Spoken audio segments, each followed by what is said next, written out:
Evans the Tougher King. Evans the Tougher King. So Evans the Tougher King.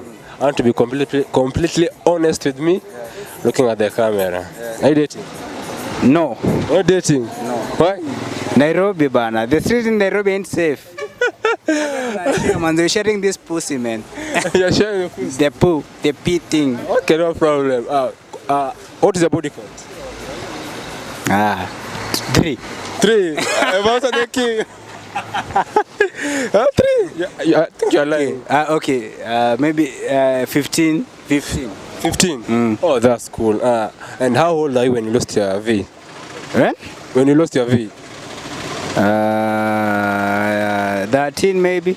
13? Hey man, so the Evans the King, you're so deadly. At that young age of 13 years old, you had already lost your V? Yeah, 13. That's cool, man. Thank you for being honest, man.